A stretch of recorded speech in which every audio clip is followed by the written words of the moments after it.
I'm Taylor. And I'm Tyler. And I'm Gerrit Dirkmaat. This is Book of Mormon Central's Come Follow Me Insights. Today, Doctrine and Covenants, sections 135 and 136. We bring Gerrit Dirkmaat on. He is an expert in this time period of church history, and we're delighted to have you with us today. Thanks for having me. So, Gerrit, as we jump in today, the last section that we covered was section 133 through 134, which both are completely out of their time, the historical setting in the Doctrine and Covenants. So we have to go back 2 episodes to when we covered section 132, which was ending in July of 1843. And now all of a sudden we pick it up in section 135 and realize there's been no canonized revelations in that almost a year, that 11-month time period. And yet there are a lot of events taking place in this 11 months. So help us set the stage for Carthage jail, June 27th, 1844. That's a pretty tall order because there are a lot of events that happened during that time period. And probably the most important to note is that this is a time of increasing persecution of the Latter-day Saints in Nauvoo. And it's a time period in which the saints are becoming increasingly frustrated that they are not able to get people to help them in their difficulties that they have. They're still trying to get their lands back in Missouri. They're still petitioning the government. You know, most Latter-day Saints are aware that Joseph went to D.C. and met, at least briefly, with the president at the time, Martin Van Buren. And, you know, however you want to say, you know, your cause is just. We don't know exactly what words are said, but what we do know is the federal government didn't help. So we know that help was not forthcoming. Well, so as 1843 progresses, there's a couple of things going on that are leading to both internal and external tensions. So internally, there is increasing pushback to some of these very radical doctrines that Joseph Smith is teaching. There's some of the ones that we, prize as Latter-day Saints, but to other members of the church, especially some of those in Joseph's inner circle, they did not feel so good about it. So it's easy when you talk about this time period to talk about the controversies surrounding plural marriage. And plural marriage is a big part of the controversies that are going on here, but they're not the only thing going on. There's a couple of other things that are going on as well.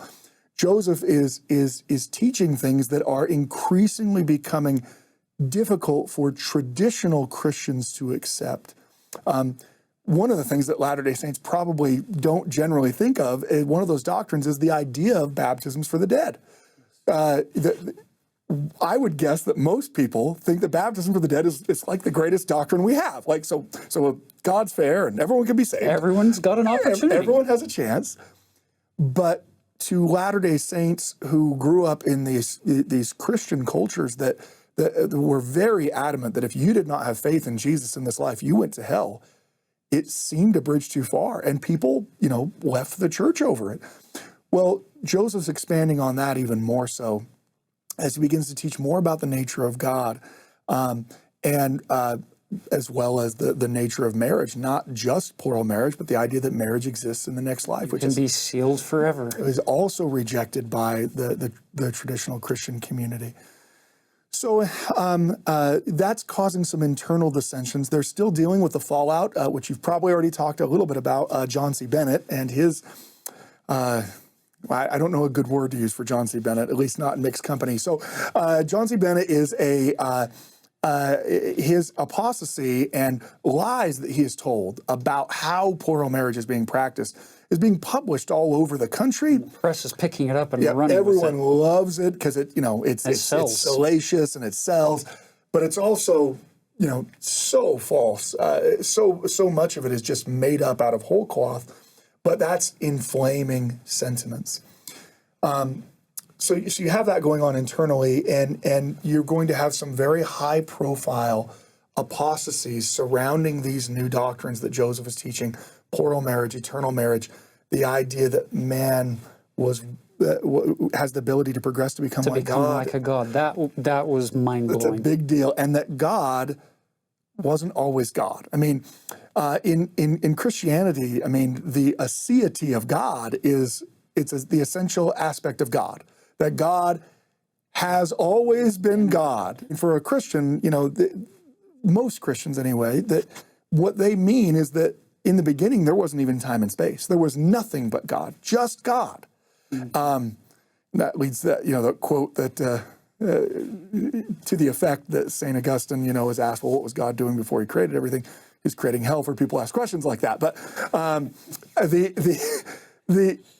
that is the most fundamental aspect of God to traditional Christians, that God has always been God. And so when Joseph begins to teach that there was some kind of progression whereby God became God, and that similar progression is open to us. And as we get exalted, God then takes a higher exaltation. That is, I mean, it's blasphemous to other Christians today. It is saying that the most fundamental nature of God, as far as we understand it, is wrong. And so it causes a lot of tension. Now, externally, they've always had, you know, some problems in Illinois, but they especially have problems in late 1843. And a lot of this stems from the fact that, this is going to be a newsflash to you guys, but so people sometimes get really passionate about politics, and at times they decide that they're going to hate people purely on the basis of what they believe politically. I know that wouldn't happen today, but in the past, there were times that people were so passionate about politics that they treated each other like garbage over it. So just imagine a world like that. And what's rapidly approaching is the 1844 presidential election. So let me set the stage here very quickly. You have two major parties in 1844. You have the Democratic Party, and then you have this Whig Party. The worst named party ever, right? The Hair Club for Men Party. Yeah, I mean, it derives its name from the opposition party in England that was opposed to the power of the king in favor of the power of the parliament. Well, Andrew Jackson was America's first real populist president who had just this incredible amount of power because he had so much public support. He was a war hero. He was the common man. He drank a lot of alcohol. I mean, you know, it's everything you want they in wanted. a president. And he started to be referred to by his opponents essentially as King Andrew I because he was pretty dictatorial. I mean, in fact, you know, you have the most notable case, the Supreme Court case, where, you know, when you study early American history, there are like so many times that you kind of, you know, put your hand over your eyes and say, oh man, I wish that didn't happen. Well, this is one of the few times that you're studying early American history and they got it right. I mean, this is the court case of the Cherokee who are being forcibly removed from their lands granted to them by a treaty. The Supreme Court rules that the Cherokee can't be moved, and Andrew Jackson hasn't moved anyway. So, you know, essentially says something like Justice Marshall has his ruling, now it's time to enforce it. So he was acting in a way that as if he didn't have anything stopping his power, any check to his power. So they developed the name of this party, the Whig Party. Nearly all Mormons had voted as Democrats and voted in blocks as Democrats all the way back to Ohio. The Democratic Party was, at the time, the party of the individual farmer. It was a party that was much more open to religious pluralism. So most Catholics that are arriving, they gravitate toward the Democratic Party, whereas the Whig Party is far more, again, these are all generalizations. You can all find, well, I know a Catholic who's Whig, congratulations. But I'm talking about a generalization that there's a much more evangelical Christian strain among the Whigs. So you could see why that would also not push Latter-day Saints that way. The Whig Party is generally a party that is more powerful in cities. They're pro-national bank. They're pro-tariffs on things. They're pro-manufacturing. All of those things, you know, if you're a poor farmer, I don't want my manufactured goods to cost more. I don't want my banking to be, so there's the differences, at least for some of them. So the members of the church nearly all of them are to Democrats. make a transition in Nauvoo. At least Joseph Smith does, and that's the problem, because where Joseph goes, they're going to follow. You might be surprised, you know, people are going to follow him. So Joseph had always been a Democrat and had voted that way. And even in Missouri, it's actually a Whig politician that actually sparks the Mormon War in Missouri. And so even though Governor Boggs is also a Democrat, and there could be a lot of angry feelings toward Democrats in Missouri, there's no positive feelings toward Whigs either. Yeah. And when the Latter-day Saints arrive in Illinois, because they're all known as reliable Democratic voters, again, hard to believe that the Democratic legislature of Illinois is like, come on in, let's give you a charter. I mean, again, the reality is politicians do things for political purposes all the time. So early on in Illinois, the Whig papers and the Whig politicians were generally antagonistic towards the Latter-day Saints because they represented this new voting bloc that was opposed to them. Well, in 1842, Joseph Smith signals his willingness to vote for a Whig candidate for the legislature, and that kind of begins this process. Also, as the 1844 election is approaching, people are pretty certain that the Democratic nominee, many people think it's going to be Martin Van Buren. So the same president, the incumbent. So bad. He's like Grover Cleveland later is what it would have been, because he was the president, and then he got John Tyler became president, and William Henry Harrison became president and then died, and then John Tyler became president. That the idea behind it was that he was the most prominent Democrat. He was probably going to win in convention, and so Joseph is, he writes a letter to Martin Van Buren saying, do you have anything else to say for yourself since we last met? But he doesn't expect anything to change.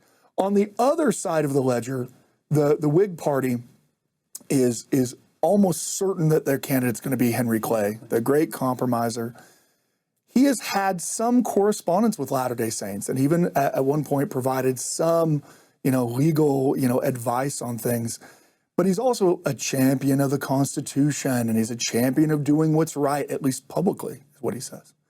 So Joseph Smith in late 1843 really places his idea behind Henry Clay and the Whig Party, that the Democrats not only have done nothing for us, even though we've been loyal to the party, the reality is their probable president, they're wrong, but that what they think who will be president at the time is on record saying he's going to do nothing to help us. Not going to help them.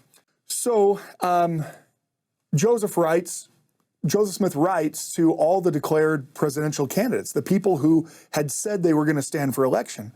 And one by one, they write back, giving him the same answer that Martin Van Buren had given them, that your cause is just, but I can do nothing for it. Not the same words, but essentially saying, I can't be bothered.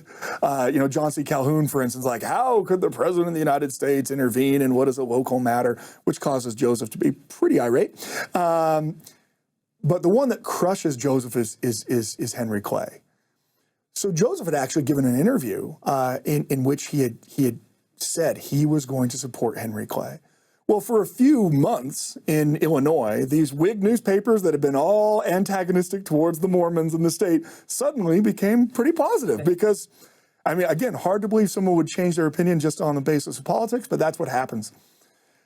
Well, when Henry Clay responds that he's not going to do anything to help the Saints either, it's devastating. Joseph writes him back a letter, but it causes Joseph to make a very serious conclusion. Two things that he does. One, he's going to declare himself to be a candidate for president. And this isn't because he thinks he's going to win. Like all third-party candidates in American history, the point isn't to win. It's great, I guess, if you won. But the point is to draw attention to the issues that matter to you. And Joseph does that. His party platform is incredibly radical for the time. In 1840, slavery is just not a presidential issue. It's just not. And to give you an idea of how close both parties are on the idea of slavery, in the end, in 1844, the two candidates that are nominated are James K. Polk, a plantation-owning slave owner from Tennessee, and Henry Clay, a plantation-owning slave owner from Kentucky. So, while they have differing views on the expansion of slavery, the reality is most politicians knew to talk about slavery in your presidential campaign was death. So Joseph opens his platform by attacking the fact that there are millions of people that are held in bondage in slavery because the skin that covers their spirit is darker than ours. And it's very radical.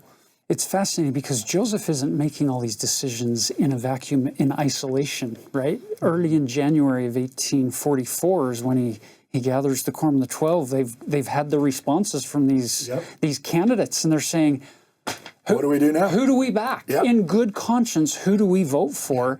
And they didn't have a great option, and so the decision was made. Right. Joseph? So that's a short-term solution to that problem, right? How do we back that? But the reality is, Joseph doesn't expect to win. Right. So what happens? And the other is a much more long-term solution, which really affects both of these sections of the Doctrine and Covenants. And that is that Joseph makes the determination that they need to leave the United States, that they need to leave the country and go somewhere else. And it's a tough thing for an American Latter-day Saint today to come to terms with. I think most American Latter-day Saints, they have a passionate love of their country. And so it's hard to look back on these things from the past. But the reality is Joseph Smith has decided that American democracy is a failure. And it's a failure because it won't protect the rights of minorities. And when you're a hated minority group, then that means anywhere the Latter-day Saints move, it will always be more politically advantageous to treat them badly because they're a hated minority. So the idea is we need to go somewhere where no one else is. It's hard, we can hard to be the hated minority when no one else is there, right? Or at least a much smaller population. So Joseph's going to take these efforts to do that, to establish a Council of 50, which is this organization that is designed to, it's going to seek out where the Latter-day Saints are going to move to. So all of this is going on in late 1843 and now early 1844. At the same time, Joseph is, he's preaching publicly some of the more radical doctrines that he's going to teach, such as the King Follett sermon in April. And so you have some high-level apostasies. The largest of these is William Law. William Law is going to ostensibly differ with Joseph over plural marriage and over the idea that mankind can become like God, the idea of a plurality of gods, and the idea that God himself progressed. This tension is going to lead to eventually the creation of the Nauvoo Expositor, which is a newspaper published in Nauvoo, which attacks church members by name, attacks their doctrines, and points out multiple reasons why the church is gone astray. Initially, William Law is going to found his own church, but that's actually pretty short-lived, and later in life, he's decided that all Mormonism is just a farce and that he's left that. The Nauvoo City Charter, so this is going to be something that'll be certainly unique and different to a Latter-day Saint today. But remember, the Democrats were actually pretty eager to get the Latter-day Saints to settle in Illinois and not in Iowa, because it was a whole bunch of Democratic voters moving in. They grant a charter for Nauvoo that is incredibly broad, giving a great deal of power. Nauvoo has its own court system. Nauvoo is allowed to have its own militia. States have militias, counties have militias, but Nauvoo City has its own militia as a means of, hey, we're not going to allow this kind of murder that happened in Far West and at Haun's Mill to happen again. Well, the charter granted the city of Nauvoo the ability to remove nuisances to the town. When this newspaper began publishing, it made all kinds of accusations that Latter-day Saints were committing adultery, that Latter-day Saints were embezzling tithing funds, and again, naming people by name. The city council determines that this is a libelous press, meaning it's a press that's spreading lies. Now today, if someone's printing lies about you, you can still take them to court for libel and you can get an injunction and then they'll stop putting things on their Facebook about you. But then obviously laws are not as developed. And so the city council, and Joseph as the mayor, they order the destruction of the press as a nuisance to the town. This sets off a series of events that will lead to Joseph Smith being arrested and placed in Carthage jail. So for timeline, the Nauvoo Expositor prints its first and only edition in June, on yep. June 7th. Yep. And it's on June 10th when the Nauvoo Council votes this is a public nuisance. And Yeah. when it's a public nuisance and they're saying we refuse to not publish, well, what do? You abate the nuisance. Go destroy the press. They destroyed the press. That's what they did. They feel like they're on solid legal grounds. First of all, if anyone knows that presses can be destroyed and that no one goes to jail for it, it's Latter-day Saints, as they've experienced that. But the reality is they point to multiple legal instances of other cities naming a press as a libelous press and removing it from the town. But far more common on the frontier were presses being destroyed simply because people didn't like what they were being printed. And even in Illinois itself, not even a decade earlier, there was a very highly publicized case in which an abolitionist printer, Elijah Lovejoy, had his press destroyed 3 separate times and in fact was murdered the 3rd time. And there are no legal ramifications for this at all. Nobody was brought to trial for that. There's no legal ramifications. And so the Latter-day Saints believe, look, we're operating under what our press says. And again, they feel an urgency. Many of them felt like what caused the Mormon War in Missouri, where so much death and destruction happened, was that newspapers began publishing lies about what was going on in the church. And affidavits, for instance, from people like Thomas Marsh, that are claiming things that are wholly untrue. Thomas Marsh claims in his affidavit that Joseph Smith plans to create an Indian alliance and then march on the capital of Missouri. And after he takes Missouri, he's going to march on the capital of Washington, D.C. I mean, there's literally no evidence for this at all. But that stirs up animosity, which leads to the mob violence. So they feel like if we do nothing, it's going to lead to mob violence. If we abate the press, then we're within our legal rights because legally it says this is a nuisance. Now, of course, the rest of Illinois, and certainly their antagonists and certainly William Law, are not going to agree with them. They are going to see this as a violation of the freedom of the press. They didn't care so much when it was Elijah Lovejoy's press getting destroyed, but suddenly the newfound love of freedom of the press is going on in Illinois. And though Joseph is taken and arraigned before the local Nauvoo court by a non-Mormon judge, by the way, the governor demands that Joseph be tried somewhere else. And so he demands that Joseph be tried in Carthage. And at first, Joseph is just, he and Hyrum, Joseph writes back to the governor and essentially says, we don't dare go because these people are saying they're going to murder us. These people are saying they're going to kill us. There's clearly not any control over the forces of this county. And so they'll cross the river, Mississippi River, into Iowa with the idea that they're going to leave and get out of Dodge. I mean, they're going to go west. We're going to go west. The plan is for the church to go west anyway. We're going to go first because if they feel like if they submit to this authority that they could be killed. What happens after Joseph crosses the river is there's word that the governor is now marching up to Nauvoo with his militia. Put yourself inside the minds of the Latter-day Saints in Nauvoo. The last time a governor marched to your capital with militia was what happened in Far West, where there was indiscriminate robbery and assaults and murders and the destruction of property. It was awful. The extermination order in full force. And so these people who've gone through that trauma, they hear that Thomas Ford is marching to Nauvoo with an army.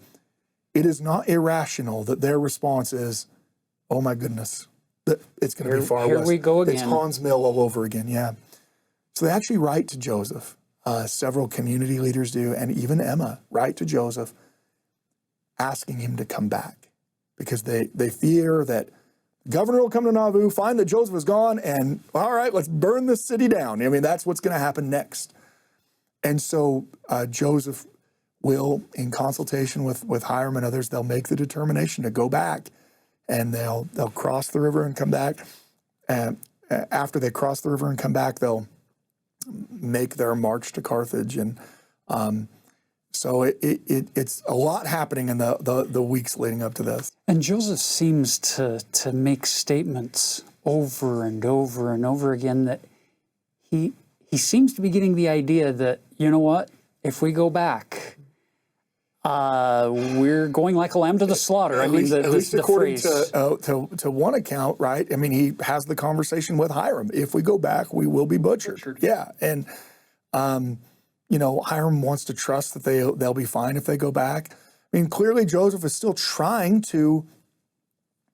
He's still trying to maintain his life. He's still but there's a foreboding that really has existed even before that. I mean, he tells the Council of 50 in one of the meetings, he talks about how important it is to love people even if they aren't members of the church, right? And he says, after I've used all of my means to raise a mind from its darkness, and yet that man's still inclined to his darkness, yet he would be my friend every bit as much as if he had embraced it. And then Joseph says, essentially, I can't remember exactly, but that my only regret is that I won't be able to enjoy the fellowship of these my friends as long as I want to, right?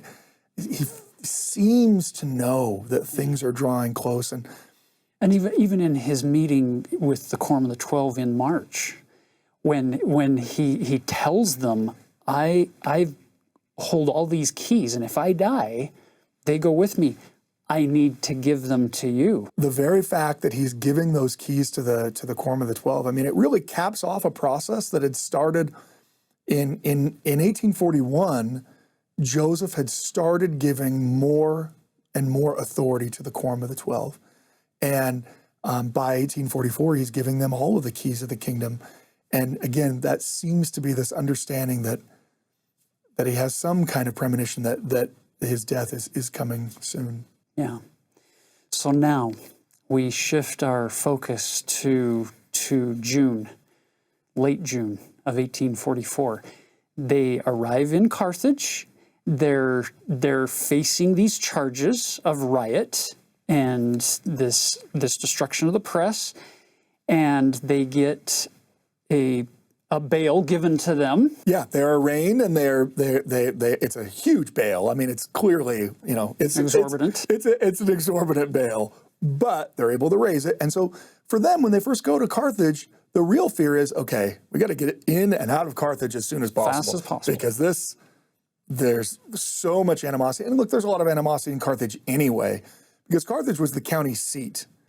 And it went from being the most populous city in Hancock County to not even being close because of Nauvoo. I mean, you go from having a couple thousand people and being the largest city to being dwarfed economically and legally by Nauvoo and its area. And so there's a lot of latent animosity in Carthage and Hancock County. So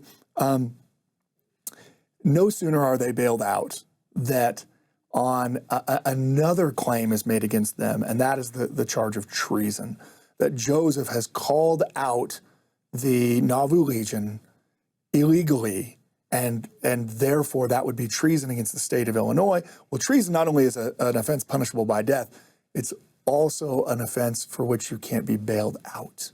So instead of quick arraignment, we'll go to Carthage and we'll get back home, and I'll be in the mansion house by this evening. Their anticipated departure from Carthage doesn't happen because they are rearrested, and this time confined without the ability to be bailed out. And they're going to have to wait in jail until their trial. So now we come to June 27th, the actual day. There are other people who have come and gone with Joseph and Hyrum. Those are the only two who are held by the state. They can't leave. So we've had people coming and going. But you have two apostles who choose to stay with them into that afternoon.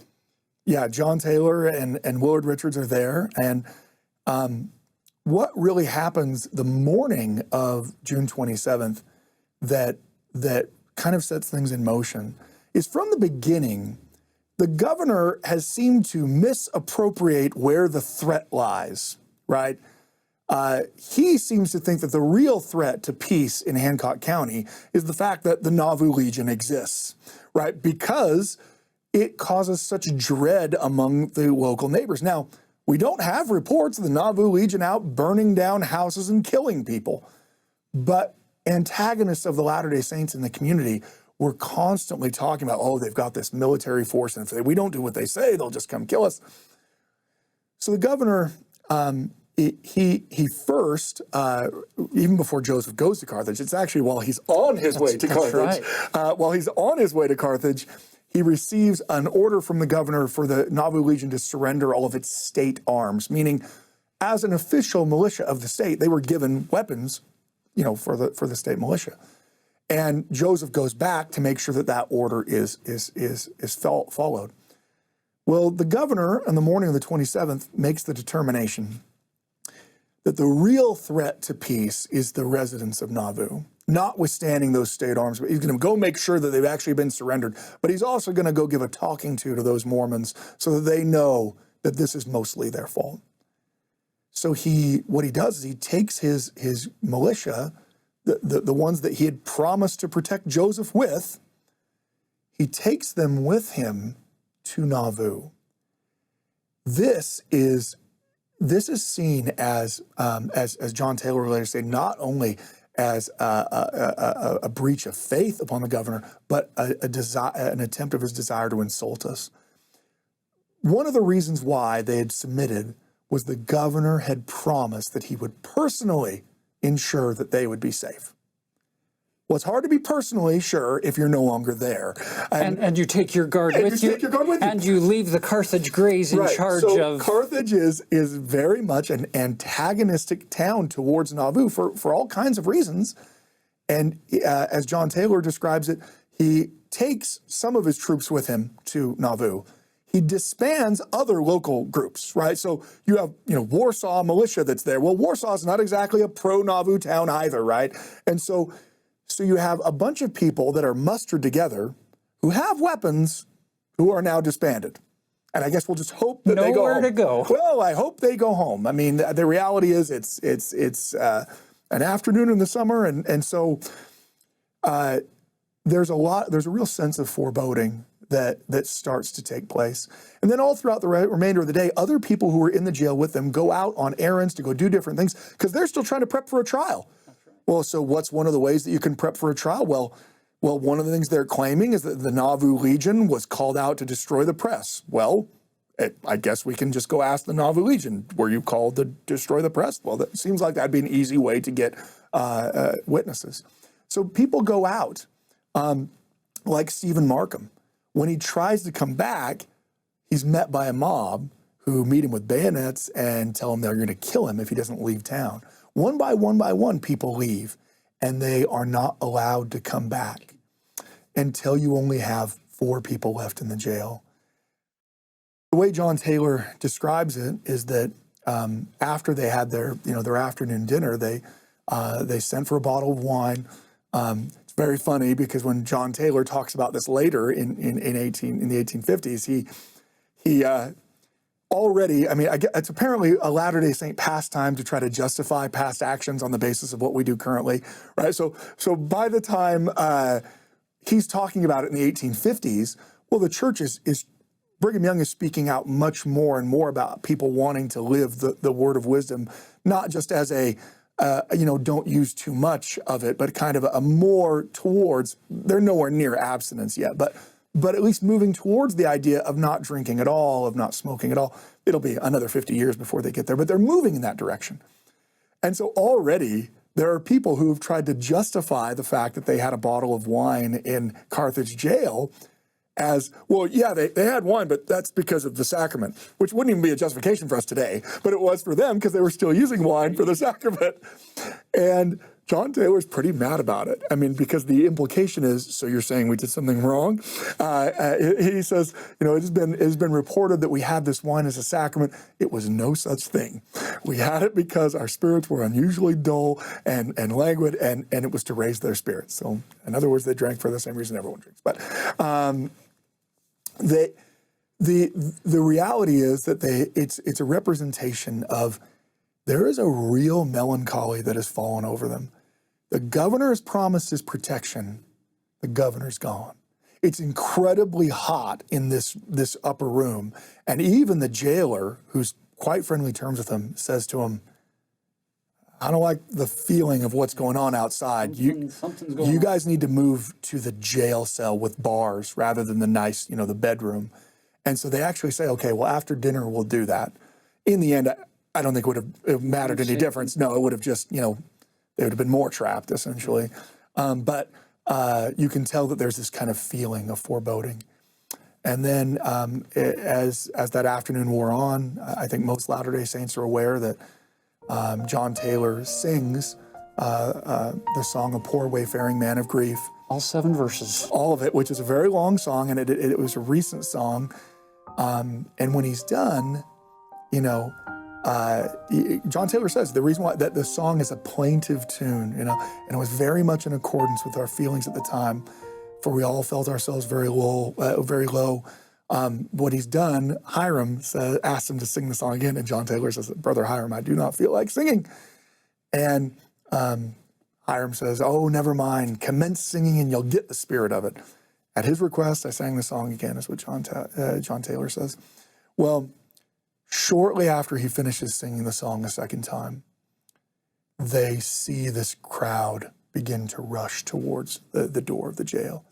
The guards outside the jail, they shoot. There are lots of reports of whether or not they shot at people, whether they shot in the air, whether they shot blanks. There's all kinds of conspiracy theories surrounding what happens with the rush. The reality is the 2 guards guarding the jail were not going to stop a mob coming in regardless.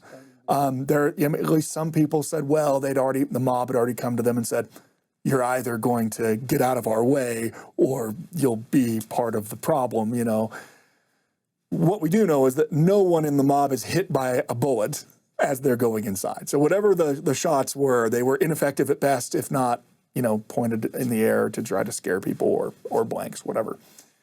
They rush up the stairs, and they come to open the door.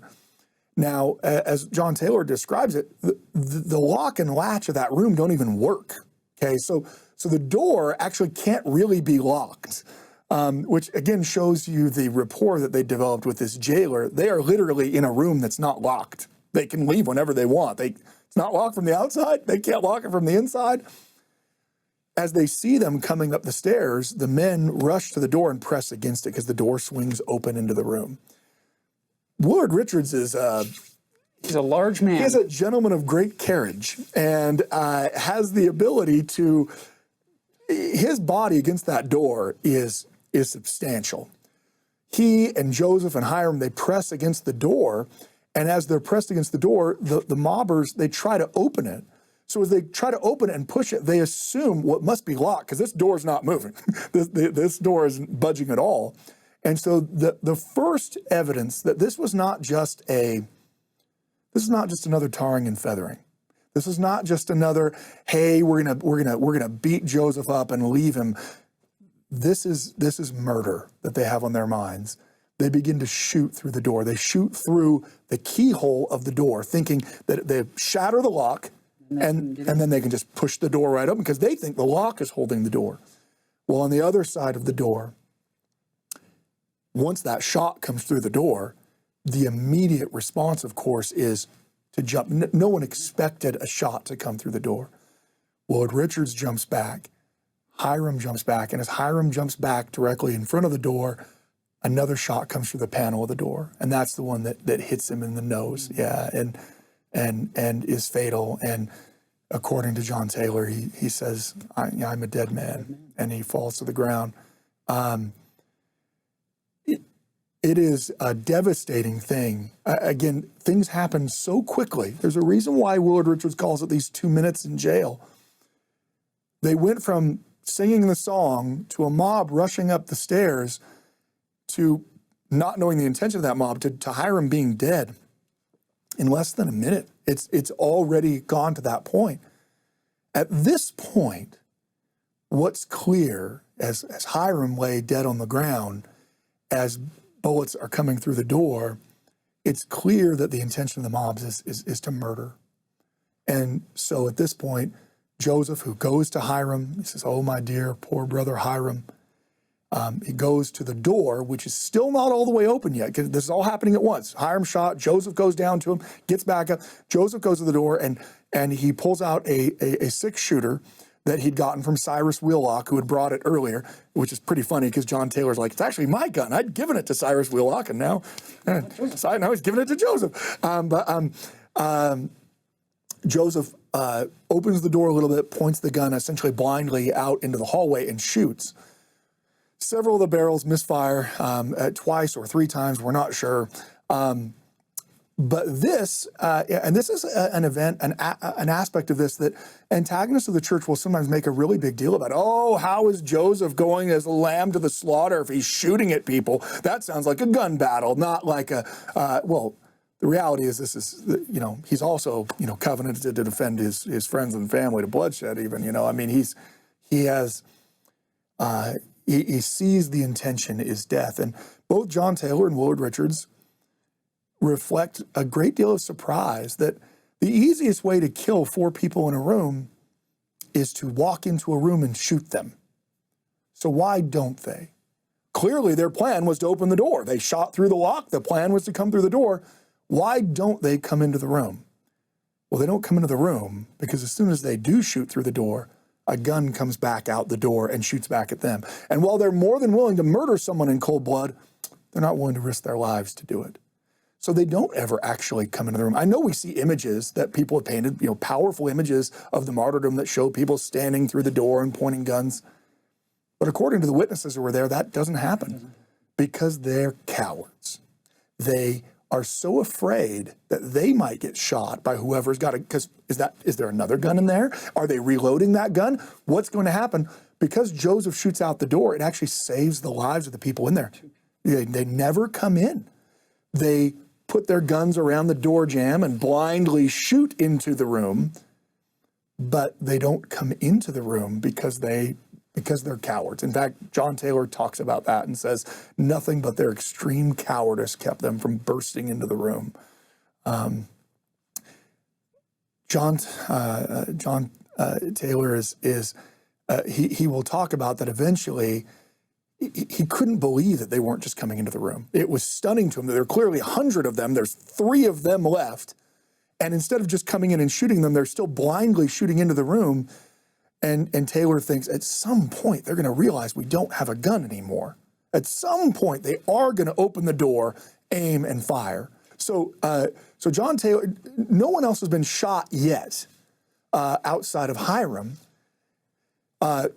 We have, Willard Richards standing behind the door using his cane. Again, the big man. That door's not going to fly open regardless. And he's, knocking the guns down. John Taylor is also knocking guns down on the other side of the door. And in fact, that's what John Taylor says. It's the last thing he ever hears Joseph say. Joseph says to him, "That's right, Brother Taylor, parry them off as best you can." Well, as they're doing that, and as the door, is slowly inching more and more open, and again, John Taylor's thinking to himself, we've escaped thus far, but they're going to come in and kill us. Why haven't they killed us yet? He says, the thought comes to him that even though they're on the second story, right, that there might be some friend outside. Maybe there is some faithful militia member or police officer or even a Latter-day Saint that's made it through the picket lines to make it there. Here is certain death. Probable death if I go out the window, but here is certain death. And so he makes this decision that he's going to leap from the window. The problem is, for those who've ever been to Carthage jail, the door is roughly in line with the window. So where all these guns are protruding into the room and shooting blindly, the path of fire is directly to where the window is. As John Taylor goes to make the spring for the window, he's shot multiple times. He shot in his arm, he shot in his hip, he shot in his knee, and shot once as he's going for the window, and then he shot multiple times after he hits the floor because he's still in the rake of fire. John Taylor will come to believe, because as he was going to leap out the window, he is shot. And he says he loses all power of motion. And as he's shot, he seems to feel like he's going to be falling out, but then through some miraculous power, falls back into the room rather than out. He will later, when he sees his crushed pocket watch, assume that the pocket watch must have stopped a bullet and a bullet pushed him back in. But forensic experts looking at it now see that that was probably just him smashing it against the window. So when he was shot, because he does say, I lost all power of motion, so he just, boom. And really, it probably is a miraculous thing that brings him back into the room rather than out the window where he would have been certainly murdered. As he crawls under the bed, he's shot, several more times, and he's lying under the bed while the shooting is still going on. Almost right after that, Joseph is apparently going to make the same decision, that in this room is obvious death. Hyrum's dead. John Taylor's probably dead. If I get out of the room, there's at least a chance. And so he goes to leap from the window. What happens next is actually pretty difficult to determine. You have lots of different accounts of the murder, the actual murder of Joseph. Willard Richards believes that as Joseph is going to the window, that he's shot both from the outside and from inside. He's being shot from both directions, and that when he hits the ground, he's dead, that he's shot and killed as he's going. But there are other accounts of people who say he's actually alive after he hits the ground. And frankly, as a historian, it's very difficult to determine because the stories are so widely variant. In any case, within a few moments, within a few minutes of Joseph leaping from the window or attempting to leap from the window, he's dead on the ground outside of Carthage jail.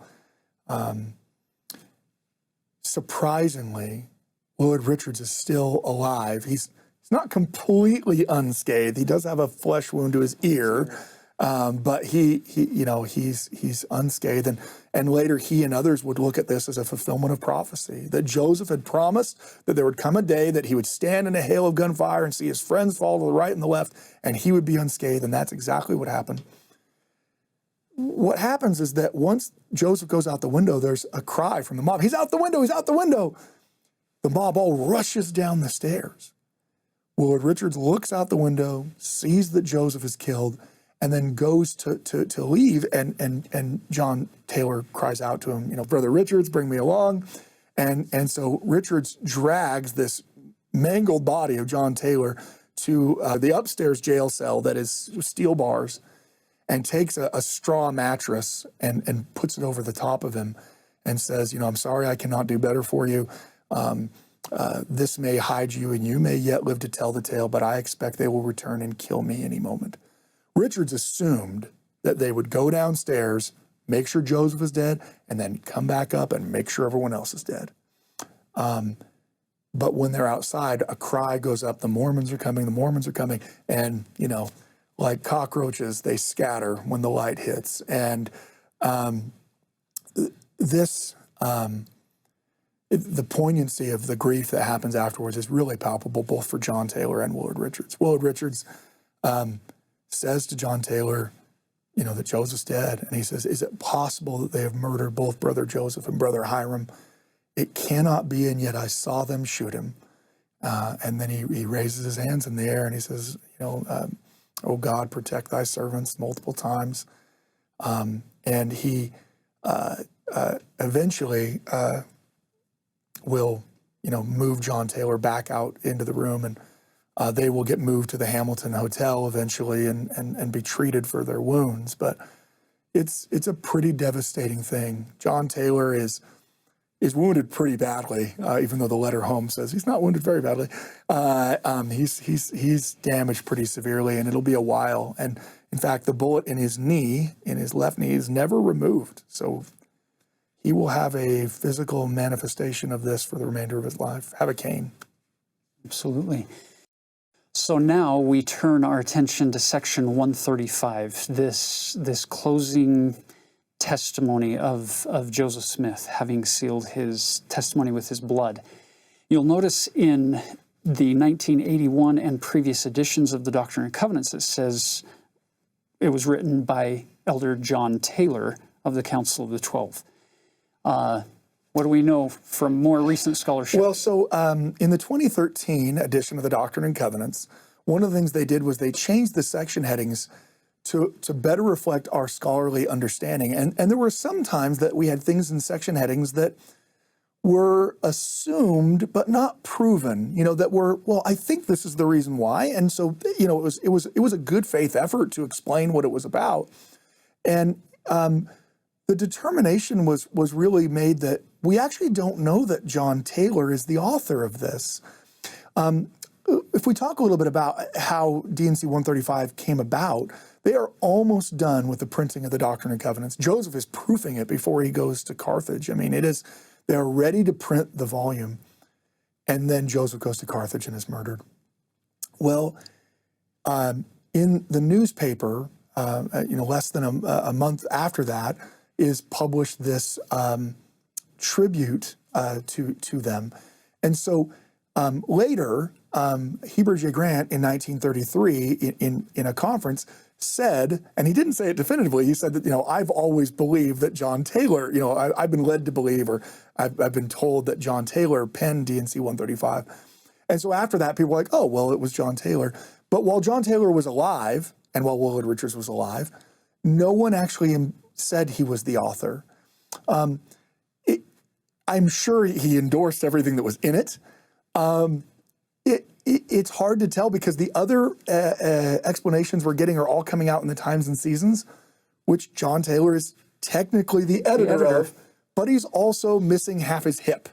So, I mean, how quickly he returns to work to be able to start printing this, it's not known. It does seem like Willard Richards has a pretty good hand in some of it too, because some of the things in there conform to the way Willard Richards describes it.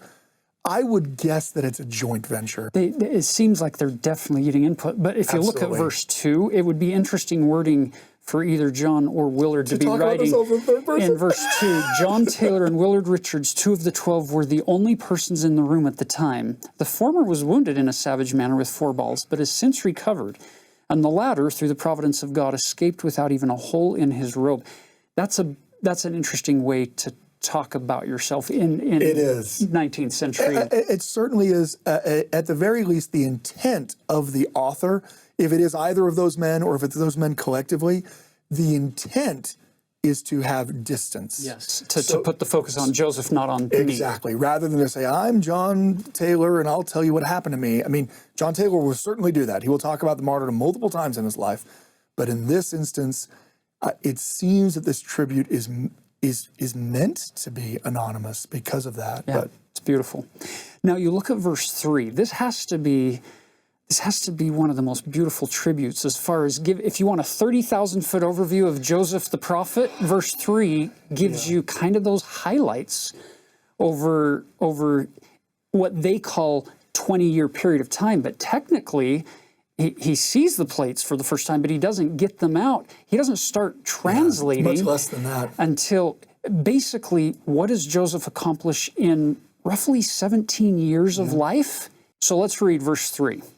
Joseph Smith, the prophet and seer of the Lord, has done more, save Jesus only, for the salvation of men in this world than any other man that ever lived in it. That opening sentence, that's a pretty bold statement. Yes, and obviously, opens up to the criticism of what about this person and this person and this person, even to the point where people will criticize and say, well, what about Jesus? Well, I think we can all agree that Jesus is divine as a Christian, so that's not the same thing. But for Latter-day Saints who believe that the restoration of the ordinances and keys are essential aspects of our progression to become like God, there are great prophets who have lived, and saying that Joseph is greatest should not, take away from Moses and Elijah. But Moses and Elijah, they were fine coming to Joseph and giving Joseph their power. So I think that some of those prophets we might name, they obviously gave their deference to Joseph in the sense that they came and visited him. Yeah, previous dispensations, they all seem to be fascinated with the dispensation of the fullness of times, down the corridor of time. Now look at what the backup for that statement of he's done more, except for Jesus only. Of all the other people who have lived for the salvation of men, Joseph's done more. Well, in the short space of 20 years, we would argue even less. In 17 years, roughly, he has brought forth the Book of Mormon, which he translated by the gift and power of God, and has been the means of publishing it on 2 continents, has sent the fullness of the everlasting gospel which it contained to the 4 quarters of the earth, has brought forth the revelations and the commandments which compose this book of Doctrine and Covenants, and many otherwise documents and instructions for the benefit of the children of men, gathered many thousands of the Latter-day Saints, founded a great city, and left a fame and name that cannot be slain. He lived great, and he died great in the eyes of God and his people, and like most of the Lord's anointed in ancient times, has sealed his mission and his works with his own blood. And so has his brother Hyrum. In life they were not divided, and in death they were not separated. It's fascinating, this idea of these 2 brothers, Hyrum being the second elder at this time. Yeah. Previously it would have been Oliver Cowdery. Essentially, he's a co-prophet, if you were to use that kind of language. Joseph has elevated him in a status that no one else has had, but Oliver in the early church. Yeah. Now here we get some added detail to this story. In verse 4, when Joseph went to Carthage to deliver himself up to the pretended requirements of the law, 2 or 3 days previous to his assassination, he said, "I am going like a lamb to the slaughter." He seems, all the stars have seemed to align for, and he realizes this might be the end. This is probably going to be the end. And you'll notice the very fact that the author or authors of this are saying the pretended requirements gives you an insight into what they think of the so-called legal proceedings that led to his death were, right? Yeah. The pretended requirements. Yeah, the wording gives that away. You'll notice that the same morning, so this would be back on June 24th, when Hyrum had made ready to go, said it was to the slaughter. Yes, for so it was. He read the following paragraph near the close of the 12th chapter of Ether in the Book of Mormon, and then turned the leaf down upon it. So he's reading from what we would call in our scriptures today, because keep in mind, the verses and the chapters in the Book of Mormon that they're using, they don't exist. No. It's just paragraphs. So it's not until the 1879 edition with Orson Pratt where we finally get chapters and verses and all of that. So from our Book of Mormon today, he's reading Ether 12, verse 37 through 38, which, wow, what a fascinating place to go in that setting. Yeah, and I think also demonstrates the fact that how certain they were that the Book of Mormon was the Word of God. I mean, as you know, the arguments that Joseph is merely a charlatan and that he's invented all of this in order, there's just no evidence for that. I mean, if you want to talk about what historical evidence is, non-Latter-day Saint historians will not make the argument that Joseph Smith was just lying to everyone from the beginning about everything, because we have tens of thousands of documents related to him, journals, letters, and they all demonstrate that Joseph really believed he was called by God and that the Book of Mormon really was from God. Now, to an atheist secular historian, that doesn't mean that they were. But there's a very big difference between someone who really believes they were called by God and is acting in that faith, and someone who knows that they are lying to everyone. I never had any plates. I got this over on them. It's a good thing we're going to read from this fraudulent book here before we go off to as the lamb to the slaughter. Yeah, Elder Jeffrey R. Holland gave a talk in General Conference many years ago. Where he was quite pointed about that. He says this is the very book that Hyrum read from. Listen to these words from that passage in Ether chapter 12. And it came to pass that I prayed unto the Lord that he would give unto the Gentiles grace, that they might have charity. And it came to pass that the Lord said unto me, If they have not charity, it mattereth not unto thee. Thou hast been faithful, wherefore thy garments shall be made clean. And because thou hast seen thy weakness, thou shalt be made strong, even unto the sitting down in the place which I have prepared in the mansions of my Father. And now I bid farewell unto the Gentiles, yea, and also unto my brethren, whom I love, until we shall meet before the judgment seat of Christ, where all men shall know that my garments are not spotted with your blood. The testators are now dead, and their testament is in force. Yeah, that's a powerful witness to both the Book of Mormon and to their faith and to the purity of both Joseph and Hyrum's motives. Though this is a very sobering section, I just love the beauty that we find in the doctrines here. And I love the fact that the names that we have in these two martyrs are just so beautiful. Joseph comes from the Hebrew meaning to add to, or even to gather. You think about his role of adding to the restoration and gathering people. And Hyrum's name is very fascinating. It means, my brother is exalted. And I think that's a great testament to what we know about both Hyrum and Joseph and all those who have trusted in God. And I have a personal connection to all this. My name is Taylor. I'm named after John Taylor. He's my great-great-great-grandfather. And I feel a love for all those who in the past, named and unnamed, who were faithful to God and endured to the end to bring forth all this truth to all of us. I think one thing I'd like to share with people is on the anniversary of the martyrdom, 10 years later in Utah, and while they are again now experiencing new increased persecution, they meet together and they have a meeting. And John Taylor speaks at that meeting. Now, he's given multiple accounts. Willard Richards has given multiple accounts. Willard Richards actually passes away in 1854, and really, so John Taylor is just the only one left that was there when Joseph was murdered. And I'd like to share part of the testimony that he gives. He's going to talk about the fact that people have said wonderful things before, but this is what he's going to say.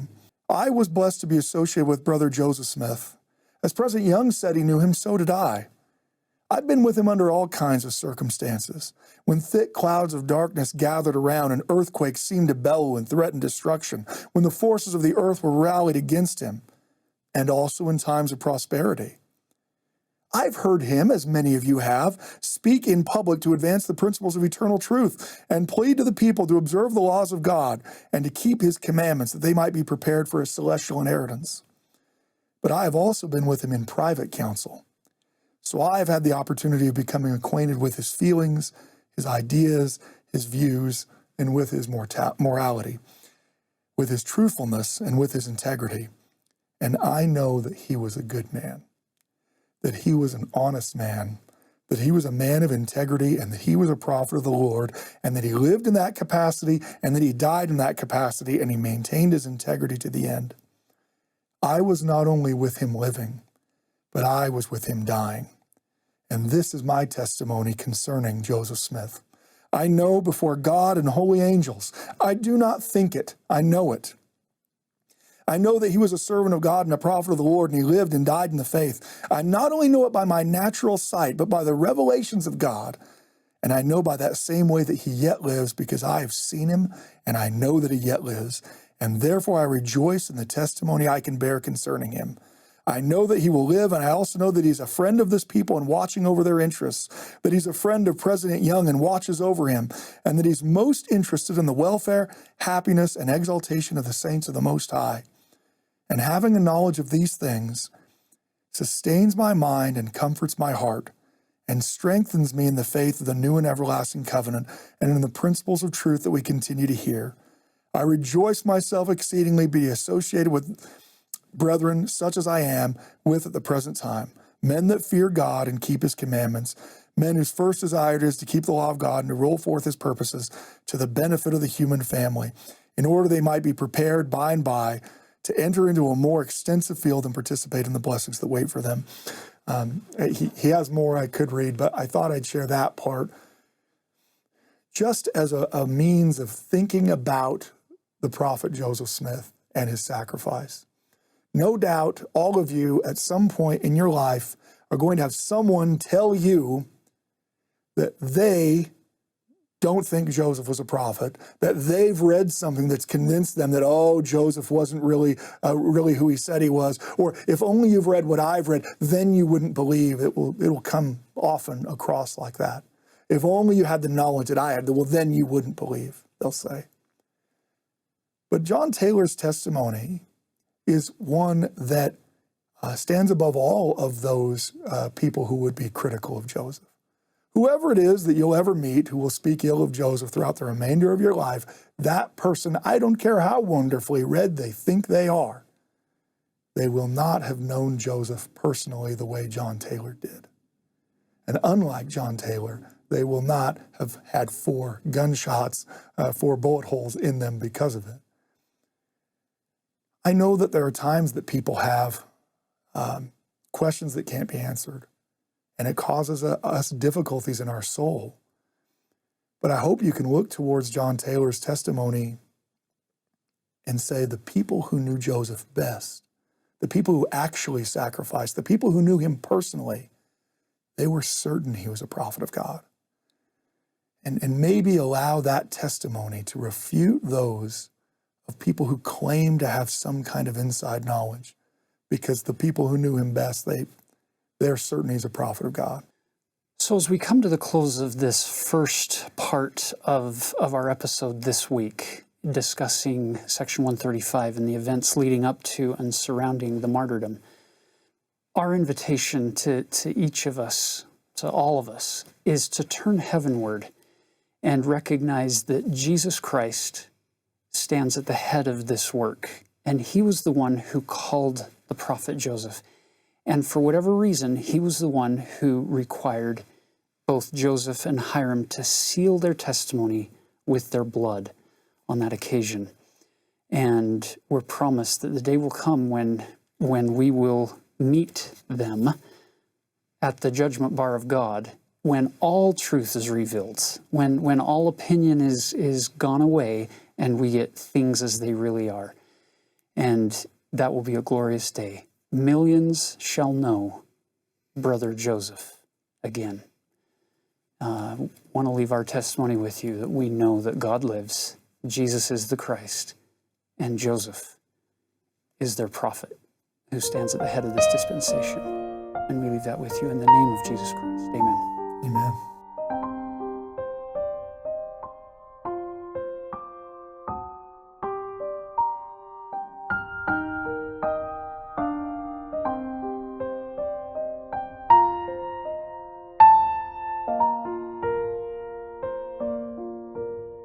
A poor wayfaring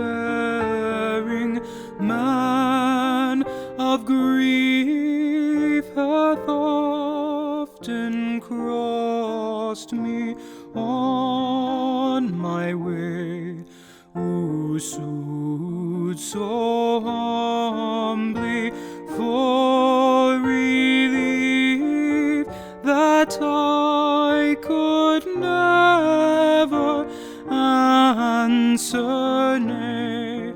I had not power to ask his name, whereto he went or whence he came. Yet there was something in his eye that won my love, I knew not why. Stripped, wounded, beaten, nigh to death, I found him by the highway side. I roused his pulse, brought back his breath, revived his spirit, and supplied wine, oil, refreshment. He was healed. I had myself a wound concealed, but from that hour forgot the smart, and peace bound up my broken heart.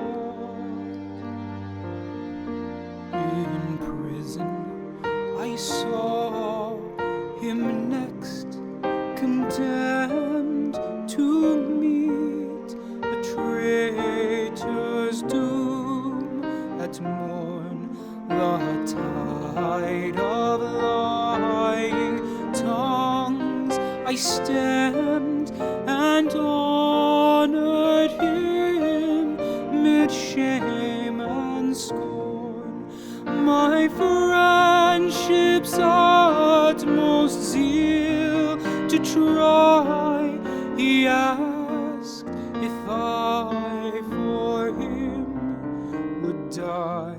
The flesh was weak, my blood ran chill, but my free spirit cried, I will. Then in a moment to my view the stranger started from disguise, the tokens in his hands I knew. The Savior stood before mine eyes. He spake, and my poor name he named. Of me thou hast not been ashamed. These deeds shall thy memorial be. Fear not, thou didst them on to me.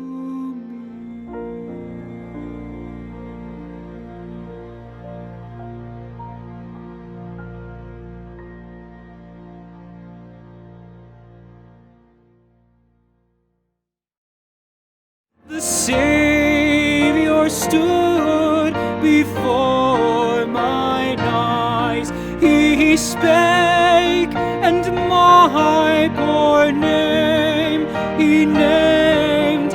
Of me thou hast not been